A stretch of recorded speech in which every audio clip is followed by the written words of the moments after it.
안녕하세요. 5월 9일 금요일입니다. 오늘도 하루를 허락해 주신 주님께 감사드리며 온 마음을 다해 주의 뜻을 따라가는 귀한 날 되시길 축복합니다. 오늘은 에스더 8장부터 10장의 말씀을 읽으시는 날입니다. 에스더서는 신앙이 없는 사람도 재미있게 볼 수 있는 드라마 같은 책입니다. 비현실적인 느낌이 좀 있죠. 그러나 이 책에 숨겨진 보이지 않는 전능자의 손길을 찾는다면 에스더서는 더 이상 재미있는 드라마가 아니라 실존하는 우리의 삶의 한 모습이 되어 오늘을 살아갈 은혜를 구하게 됩니다. 오늘 말씀 통해서 우리가 구해야 할 것이 무엇인지 함께 고민하는 시간이 되길 소망합니다. 어제 읽으셨던 에스더 5장부터 7장은 하만의 몰락에 대한 이야기였습니다. 하만은 자신이 아니라 모르드게가 높임을 받는 일을 겪더니 이제는 모르드게를 달려고 했던 교수대에 자신이 달려 죽는 신세가 되어버렸습니다. 오늘 읽으실 8장부터 10장은 아직 끝나지 않은 유대인들을 향한 죽음의 손길에 어떻게 대응하는지를 보여주고 있습니다. 8장은 아하수에로 왕이 하만의 집을 왕후 에스더에게 넘겨주었다는 말로 시작합니다. 하만의 손에 죽을 뻔한 에스더와 모르드게가 이제는 하만의 집에 대한 정권을 갖게 됩니다. 하만은 죽었지만 이미 반포된 왕의 1차 조서, 즉 모든 유다인들을 죽이라는 그 명령은 아직 살아 있었기 때문에 이것을 취소해 줄 것을 요청합니다. 그러나 왕의 조서는 철회할 수 없었기 때문에 이번에는 유다인들 스스로가 생명을 보호하여 자신의 대적자들을 죽일 수 있는 권한을 담은 2차 조서를 내립니다. 9장은 왕의 2차 조서에 따라서 유다인들이 그들의 모든 대적들을 차단하는 내용이 소개됩니다. 도망치던 유다인들의 위치가 한순간에 바뀌어 이제는 칼을 들고 복수를 하는 자들이 되었습니다. 이렇게 일이 신속하게 진행될 수 있었던 이유는 각 지방의 지방관과 대신들과 총독들과 왕의 사물을 보는 자들의 도움이 있었기 때문이었습니다. 그런데 참 재미있는 표현이 있습니다. 이들을 움직인 것은 왕의 조서가 아니라 모르드게를 두려워했기 때문이라고 말씀하고 있습니다. 모르드게의 승리는 10장에서 더 확실하게 드러납니다. 그 넓은 영토를 차지한 아하수에로가 모르드게를 높여서 아하수에로 왕의 다음이 되었다고 분명하게 이야기합니다. 에스더서를 통해서 함께 묵상해보고 싶은 두 가지가 있습니다. 하나는 우리의 대적자를 어떻게 대하여야 하는가입니다. 9장 5절입니다. 유다인이 칼로 그 모든 대적들을 쳐서 도륙하고 진멸하고 자기를 미워하는 자에게 마음대로 행하고. 아멘. 이 모습을 보고 있자니 너무 잔인하다고 말씀하는 분도 계실 것입니다. 그런데 이런 행동은 불타는 복수심 때문이 아닙니다. 이를 보여주는 구절이 있는데요. 도륙하였으나 그들의 재산에는 손을 대지 아니하였고.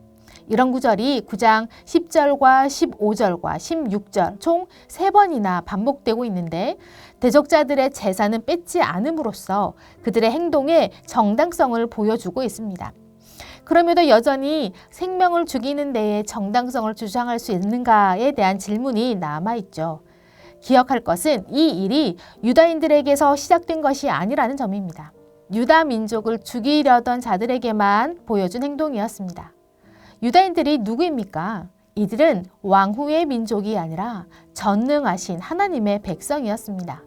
그러므로 자신의 백성을 죽이려는 대적자들을 향한 엄중한 하나님의 심판으로 보아야 합니다. 하나님은 자신의 백성을 지키시는 분이십니다. 아주 엄중하고 단호하게 심판하시죠. 그러나 그 가운데서도 정의를 지키십니다. 오직 대적자들에게만 그리고 개인적인 욕심은 내려놓고 분명하게 죄에 대한 값을 받게 하십니다. 또 한 가지는 하나님의 심판에 사용된 에스더와 모르드게의 모습입니다.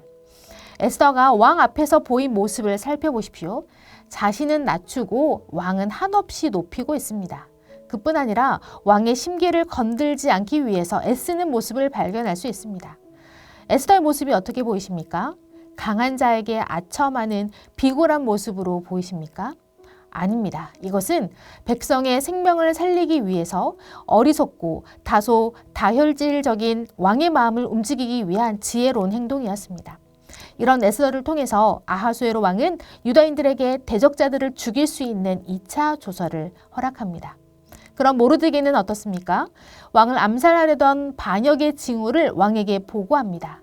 불의한 하만에게 대항할 때에도 유대인이라는 정체성을 숨기지 않았으며 민족의 말살을 막기 위해서 꼭 필요했던 인물인 에스더를 각성시키고 함께 일하도록 이끌었습니다. 그리고 왕의 2차 조서를 작성한 사람도 사실은 모르드게와 에스더였습니다.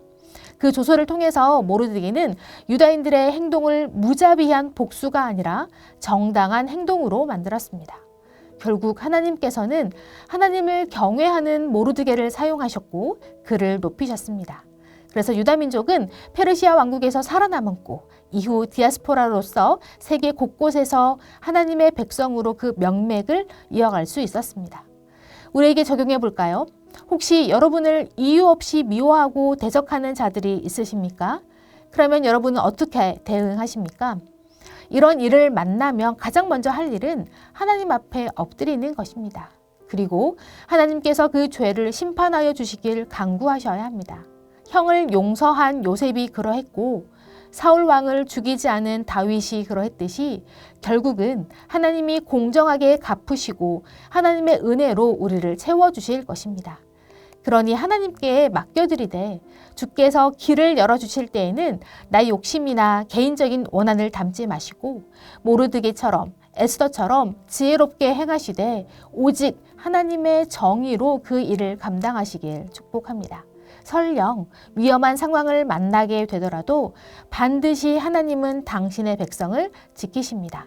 그러므로 여호와를 경외하는 주의 백성으로 오늘 하루도 하나님 나라의 역사를 써내려가는 존귀한 여러분이 되시길 축복합니다. 기도하겠습니다. 보이지 않으나 여전히 일하고 계신 주님 감사합니다. 지금 우리가 살고 있는 이 땅도 불의함이 가득합니다. 그래서 어떻게 살아야 할지 막막합니다. 주님, 우리에게 지혜를 허락하여 주옵소서. 정의로운 하나님의 심판을 신뢰하며 주의 백성으로 오늘 하루를 살아가도록 힘을 더하여 주옵소서.